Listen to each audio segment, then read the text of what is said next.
سوال ہے کہ کیا کرونا ویکسین لگانی چاہیے یا نہیں، اس کے بارے میں رہنمائی فرما دیں۔ محترم بھائی، آقا علیہ الصلوۃ والسلام نے فرمایا لکل داع دواء، ہر بیماری کے لیے ایک دوا ہوتی ہے۔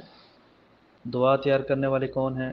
طبیب حضرات، ڈاکٹر حضرات، سائنسدان حضرات، جنہوں نے اپنی زندگیوں کی کھپت اس کام کے اندر لگا دی ہے۔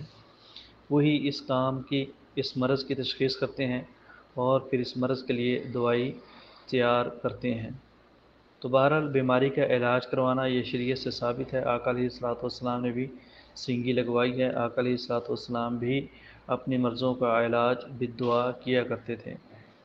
تو باقی یہ جو ویکسین ہے، کرونا ویکسین، یہ کرونا بھی بیماری ہے اور ویکسین اس کی دعا ہے، تو لہٰذا اس کی دوائی لینے کے اندر کوئی حرج نہیں ہے۔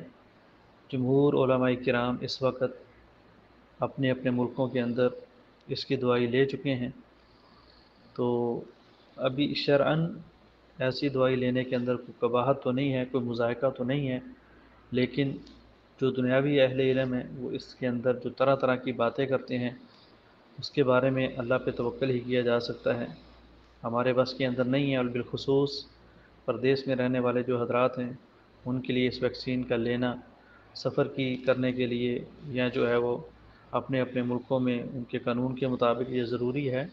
اگر لیا جائے گا تو یہ ان کے لیے دنیاوی طور پہ بھی فائدہ مند ہے اور ان کے لیے شرعی طور پہ بھی فائدہ مند ہے، جس طرح کہ سعودی عرب کے اندر اس کے بغیر عمرہ ناممکن ہے، مسجد نبوی کے اندر جانا ناممکن ہے، روضہ رسول پہ حاضری ناممکن ہے۔ یہ ساری کی ساری چیزیں یہ دوائی لینے سے شرعی طور پہ بھی حاصل کی جا سکتی ہیں۔ تو بہرحال کرونا ویکسین وقت حاضر کے سب سے بڑے مفتی مملکہ جو ہیں وہ لے چکے ہیں، اسی طرح کبار علماء کرام بھی لے چکے ہیں، تو شرعی طور پہ اس کے اندر کوئی قباحت نہیں ہے۔ باقی اللہ عالم بالصواب۔